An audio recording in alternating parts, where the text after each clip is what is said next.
Today's episode of the Bleav in Steelers podcast is brought to you by betonline.ag. National title game tonight between Kansas and UNC. It's Masters Week, and we are into the month of April, which means we're in the month of the 2022 NFL Draft. If you want to place a bet on any of the sports action, betonline.ag is the place to do it. 24/7, 365, always open. Make sure whatever idea y'all got, make sure y'all go to betonline.ag.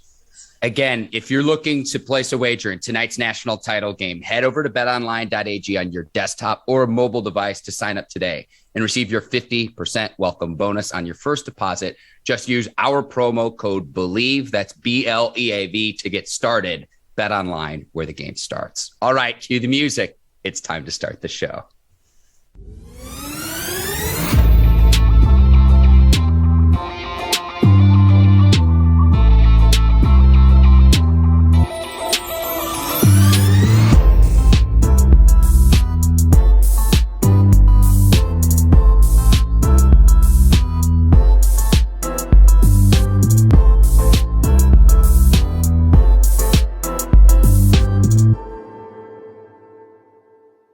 Welcome to the Bleav in Steelers show on the Bleav Network. I'm your host, Mark Bergin, joined as always by my guy, two-time Super Bowl champion and 12-year veteran of the Pittsburgh Steelers, number 24, Ike Taylor. IT, it is good to see your face. I have survived Las Vegas. We've got a national title game tonight. It is Masters Week. We're into the month of April as well, which means we are less than a month away from the 2022 NFL Draft. A lot to talk about here on today's episode of Bleav in Steelers. How you doing this morning, my man?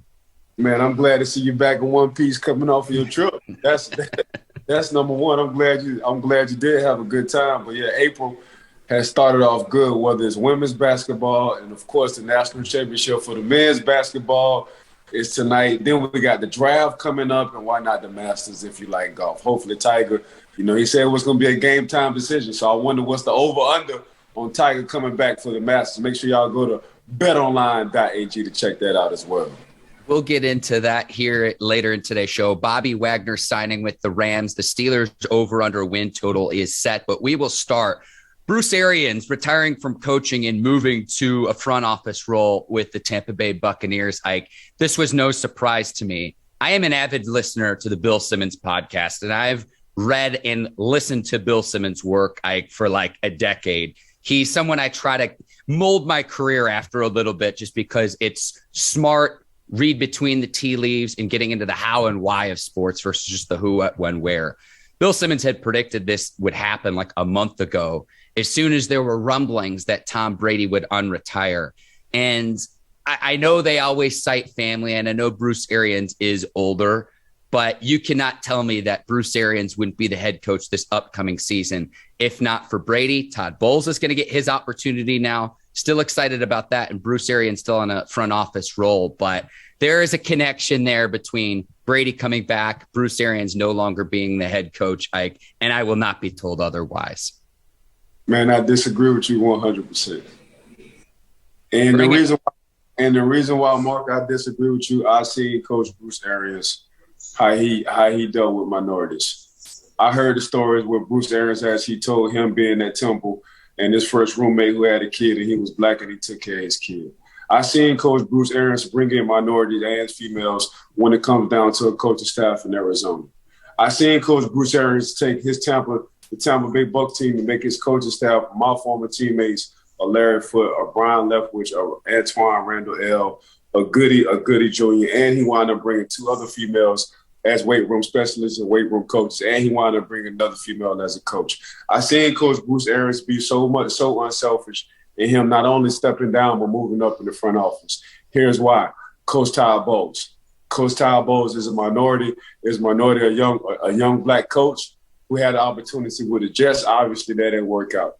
I heard Coach Bruce Arians say, you know what, Coach, man, I don't want me a Super Bowl. I think hopefully, man, I got me a good resume as a head coach. I'm going to do something which usually doesn't happen for a black coach in this situation. I'm going to give you a quarterback. I've seen this before. So when you say it's a front office move, I've seen what Coach Bruce Arians have done for minorities and women as well for a long time. This ain't overnight. This been going back to his Temple days since the late 80s. the early 80s, if you want to say. So Coach Bruce Arians, he's always looked at minorities or women. He's always had an open mind. So when they say, man, Tom Brady moved into the front office, I'm like, nah.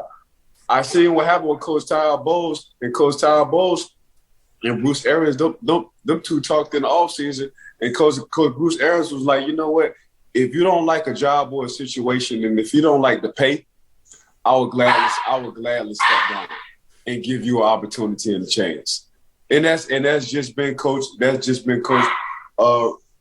Arians. I've seen him tell Byron Leftwich, you know what? If you don't like the Jacksonville Jaguars and how they run their organization, come on and come back. I can pay you like a head coach. Hey Todd, you're my defensive coordinator, but I can pay you like a head coach. Now Todd actually will have that head coaching job, and then working out the extension. I think it's a 5-year deal. So yeah, this to me, in my mind, this is just my personal opinion. This ain't got nothing to do with Tom Brady. This has everything with Coach Bruce Arians and how he gives minorities and women an opportunity. One of the only white coaches who have a boatload of staff members who are minorities or blacks or females. BA started this. He always went against the grain. So I don't think Tom Brady asked him to retire. I don't think Tom Brady was like, you know what, if I come back, BA has to go in the front office. I thought BA always looked out for minorities. I thought BA always had a plan. And I thought BA talked to Coach Bowles and was like, you know what, these job interviews you going on, this situation you going on, you know what, if Tom Brady comes back, I'm stepping down as a head coach, moving in the front office. Why we don't think about that part? Why I got to be Tom Brady? Why Coach BA couldn't tell Coach Bowles, you know what, Tom, I'm gonna give you a franchise quarterback for 2 years. You're gonna draft a quarterback in the next 2 or 3 years to replace Tom Brady, but this is what I'm about to do for you. Why he couldn't say that to him? So why when Tom come back, it got to be, oh, Tom Brady don't like Bruce Arians. They're gonna say what they need to say in the media to make it look good. Why I got to be that is what I'm asking. When there's smoke, there's fire, Ike. I'm not going to argue what you're saying in terms of Arians' staff because the track record speaks for itself. I'm not going to argue that at all and he's been successful in his staff. He's won everywhere he's gone, and he's going to be in the team's ring of honor, despite the fact that he's only been the head coach for 3 seasons. I'm not arguing there. What I would argue is where there's smoke, there's fire. And what I mean by that is Brady for 2 decades in New England has been the TB12 method, the workaholic. Sometimes perception is reality in that regard. It's no secret that Arians is a little bit more of a trimmed down schedule, a little bit more laid back. Let's get in our work early, get in early, leave early, that kind of thing. And so when I read reports about that, there's the notion is this, Ike, is that if Brady thinks that there's another coach, maybe in Todd Bowles, that gives him a better opportunity to win in what will likely be his final season in the NFL. Brady is all I'm saying, Mark. Why it can't be Coach Bruce Arians looking out for Todd Bowles? Why this have to do anything with Tom Brady? Why he couldn't tell Coach Todd Bowles, like, you know, if Brady does come back, you need this head coaching job because he's a franchise quarterback. I want y'all to see why I'm out of the way. Why this just got to be with Tom Brady being in New England? They won during the pandemic. His first year, no offseason, damn near. That's exactly how by Coach Bruce Arians' style. That's exactly how they won. Coach Bruce Arians, Coach BA changed his whole philosophy, changed his whole coaching style because of Tom Brady, as he should. Because you're getting a guy who was a 7-time Super Bowl champion. But why this can't be about Coach BA trying to help minorities and women out when it comes down to giving them a good head start? Why this got to be so much about Tom and what he's been doing and Coach BA what they've been doing? Obviously they work well with each other for a couple of years and know what each other like and dislike. Why this can't be about BA helping the minorities is what I'm saying. That's all I'm saying.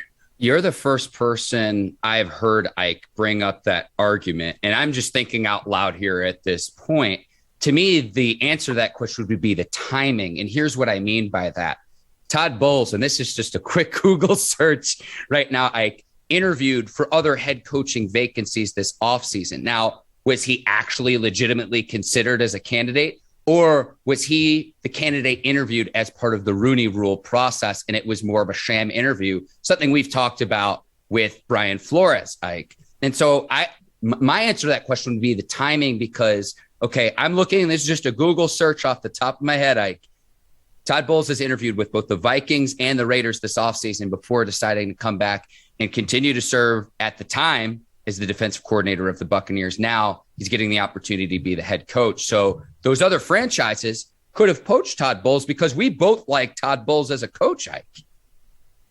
Yeah, so my whole thing was BA told Todd Bowles, and I'm just talking, BA told Todd Bowles, man, you should go out there and see what's out there. But if Tom Brady comes back, man, let me step down from this coaching and move into this front office and give you Tom Brady, because you already got head coaching experience.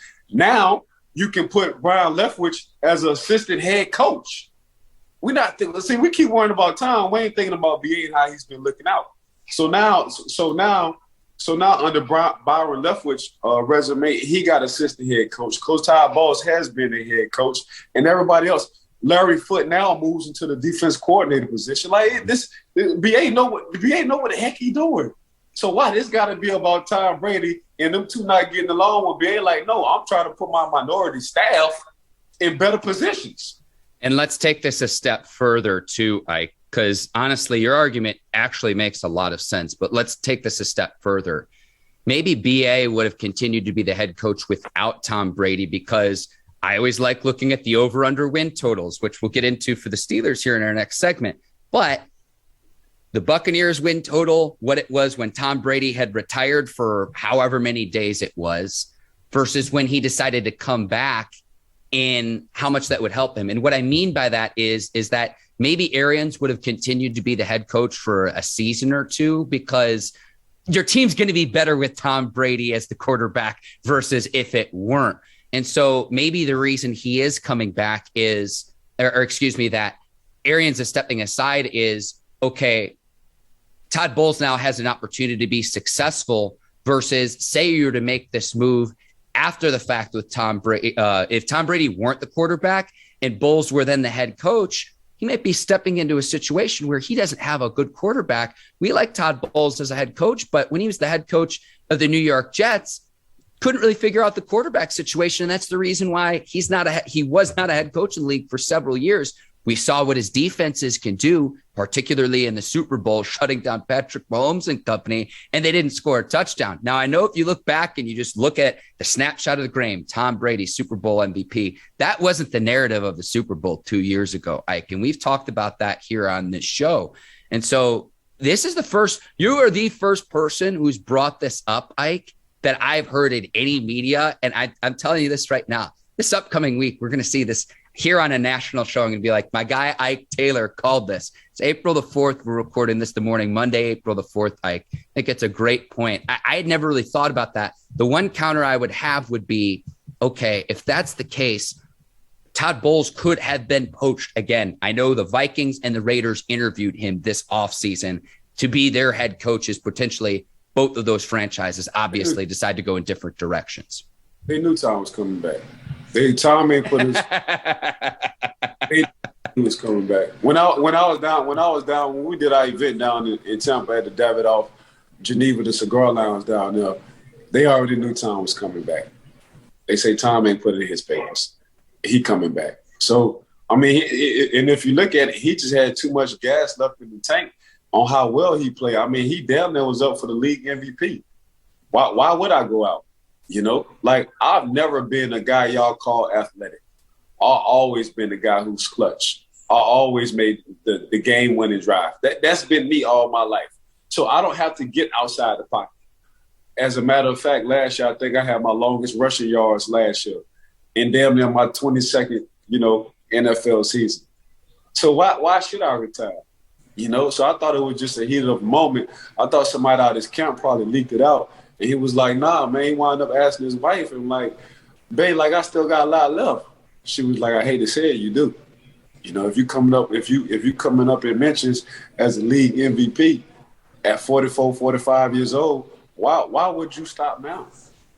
So that's how I look at it with Tom. I ain't never really think Tom was gonna retire like that. Tom had too much gas left in the tank for me, Mark. I'll piggyback off that. Led the league in both passing touchdowns and passing yardage in the 2021 season, Ike.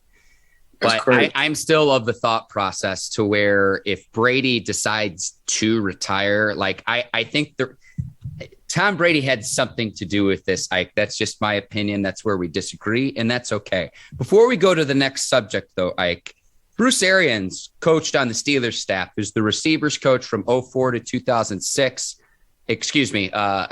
Receivers coach 04 to 2006, and then the offensive coordinator from 2007 through the 2011 season. What's like the best Bruce Arians story you can share here on the show? I don't know if I've ever asked you this before.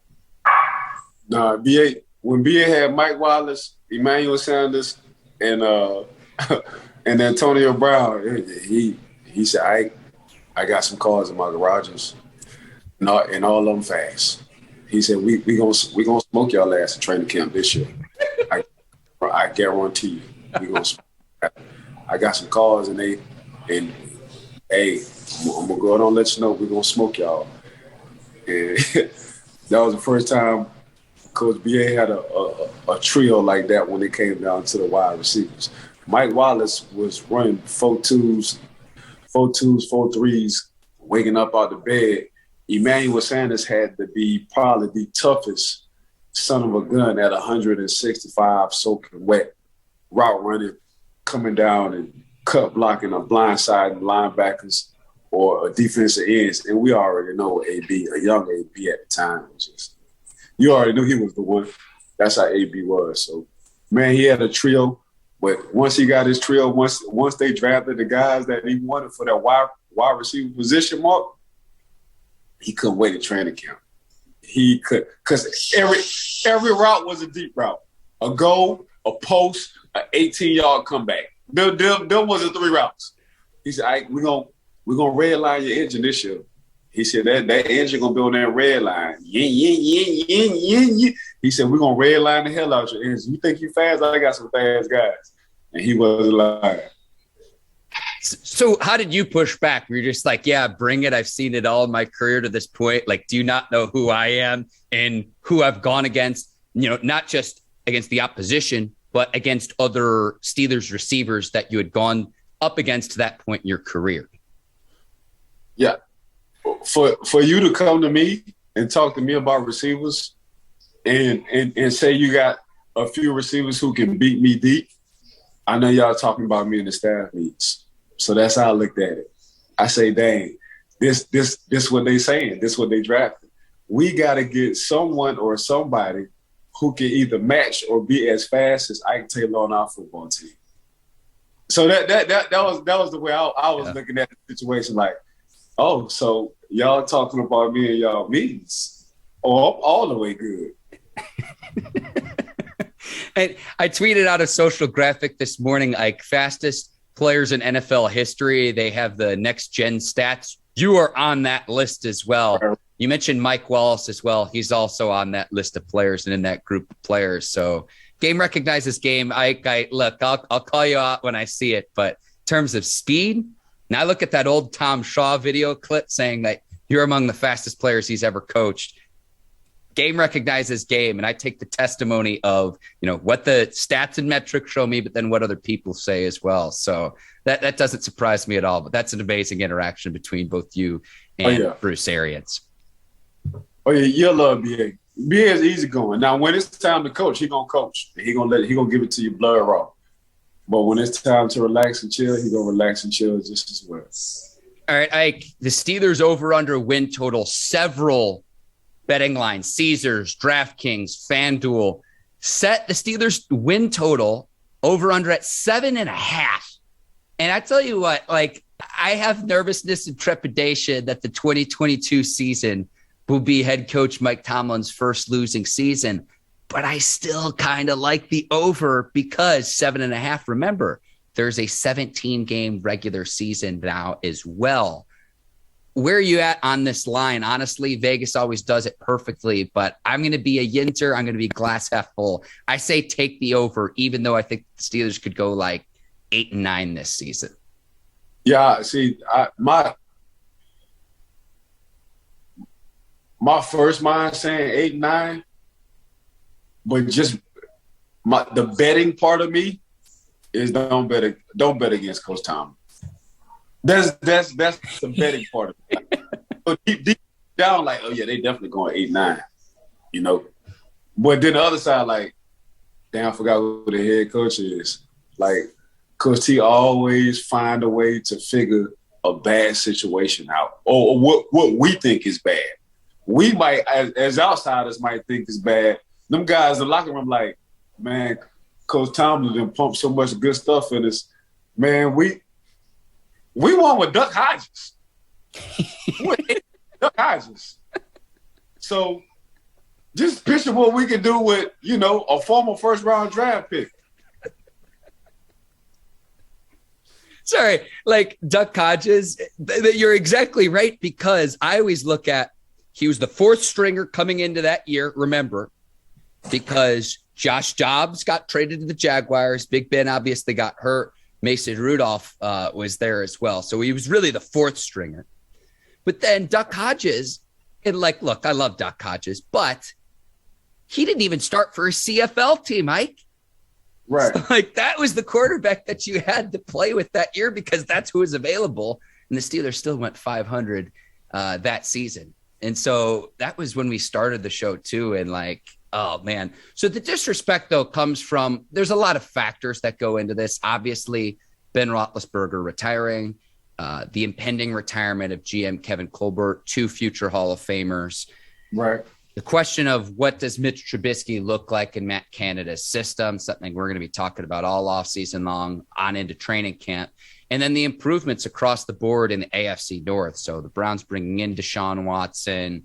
You've got the Bengals building up their offensive line with La'el Collins as well. The Steelers also. So obviously the AFC North teams, but they'll be taking on teams from both the AFC East and the NFC South in the 2022 regular season. I like the over. I will always like the over, given Mike Tomlin's resume and what he's shown in 15 years going into year 16. But, man, it's going to be really, really tough. And it's not just the Bengals going to the Super Bowl. The Ravens are going to get healthy again. You know, what the Browns look like as well, because they're going to be rebuilt, considering that they had made the playoffs 2 seasons back.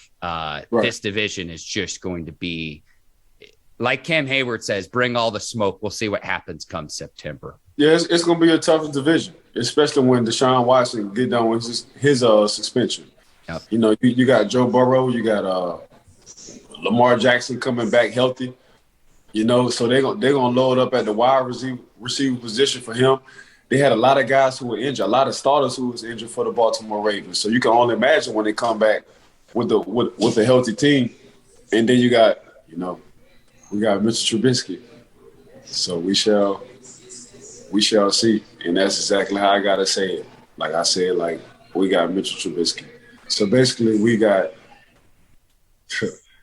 if you draft them right now, you know, out the four quarterbacks in the AFC North, which one are you taking last?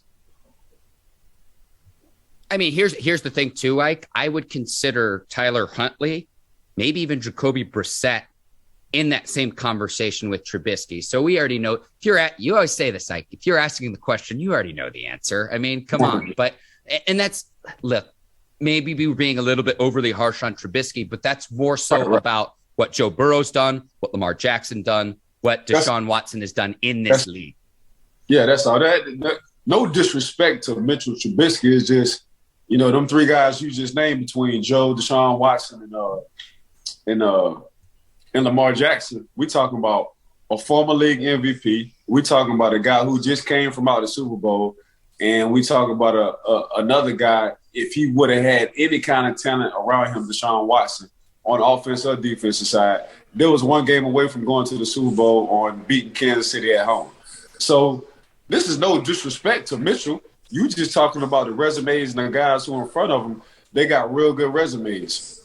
They've all won playoff games as well. And so this over-under line, one of the books was at Caesars, where I was staying this last weekend in Las Vegas.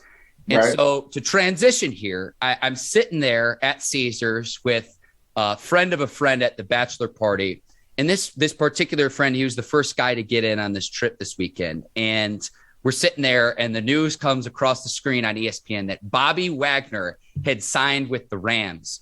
And this buddy, he's from Seattle, but not necessarily the biggest football or sports fan. He goes, wait a second, isn't that linebacker from the Seattle Seahawks? And so it's like, yeah. He goes, that guy's a damn good player. And it's like, yeah, eight-time all-pro linebacker. And the Rams, they're just going to reload. I think that this position almost fills the star power now that Von Miller's going to the Buffalo Bills, but you pair anyone with Aaron Donald, Jalen Ramsey on the back end, Bobby Wagner earning that 5-year contract, $50 million. It can be worth up to $65 million, but they're reloading the defense, going to try to repeat as Super Bowl champions. And remember, they don't really have first-round draft picks for the next several years as a result of the Matt Stafford trade. And it won't matter because exactly now that they're just reloading the defense with star talent, a defense I would not want to go against. Go ahead. Didn't they just get Allen Robinson? Yeah. Yes, sir. So they I mean, you talking about running an organization. They're running an unorthodox organization and winning Super Bowls. Coach GM Les Snead is doing something unheard of, and people are scratching their heads. But he's like, I'd rather have star power and guys who are ready now than to get guys ready during the draft in this first round. So I'd rather give up some of these first-round draft picks for guys who are already proven in the league, and I can build from the second down. That's exactly what – so the second round for him is the first round because all he's doing is building. He's like, dang, if I get a first-round draft pick, it's damn near the same thing as a second round. It just depends on how many guys in what position or what side I need. So I see exactly what Les Snead doing. He's doing something – he's going in a way people usually don't go, but he's winning. So it's just unorthodox as hell, Mark, what the hell Les Snead is doing over there. But obviously it's working. I think it helps a lot being in LA. You're in media market number 2. It's a destination other players want to come. It's a place where a lot of players live in the off season. Florida, Texas, and California, you can train year round. You can be outside year round. It's warm enough to where you're not in the cold in other parts of the country. So I think being in LA also helps in this regard because it is a destination of where players want to go, given the sunshine, given the lifestyle overall.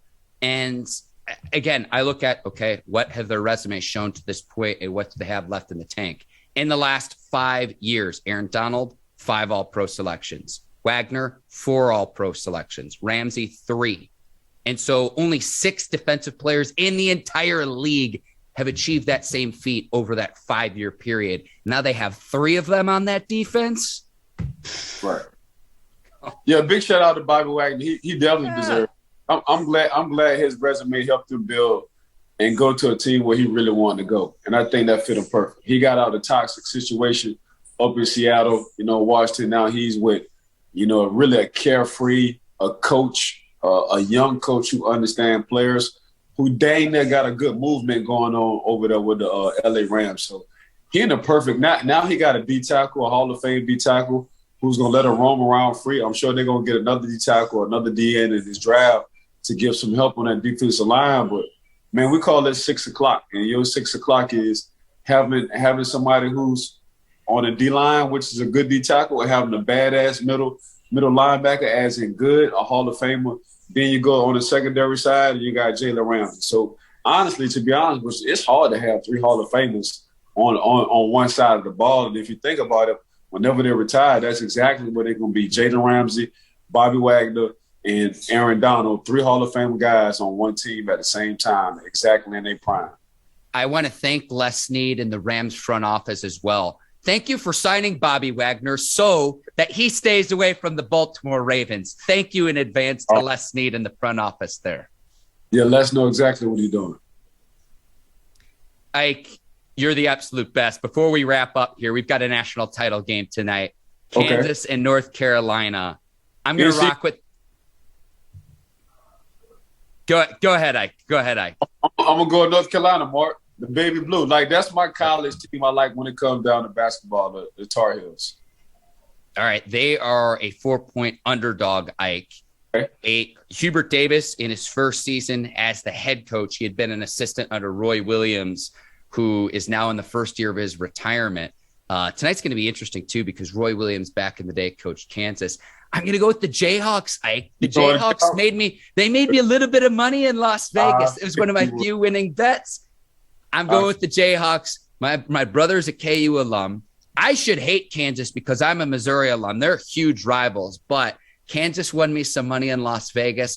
I'm going to go with Kansas, the 4-point favorite, and reason being, too, Hubert Davis has had heck of a run, Ike, but again, a first-year head coach has never won a title before. So if Davis and the Tar Heels do it tonight, they'll be making history. I like Kansas, though. Okay. I'm just hoping we see a great game. I cannot wait in tonight's national title game. It should be a great one.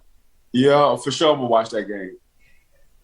Absolutely. Absolutely. And again, if you want to place a bet on any of the action, betonline.ag is the place to do it. I want to thank them as the sponsor of today's Bleav in Steelers show. Ike, you're the absolute best. I want to thank the folks over at the Bleav Network and our crew at Brinks TV, led by John Brinkus, Courtney Vargas, Herbert Diaz, Lucy Oden, and the crew over there. Thank you to the listeners and the viewers of watching Bleav in Steelers. We're going to keep rolling.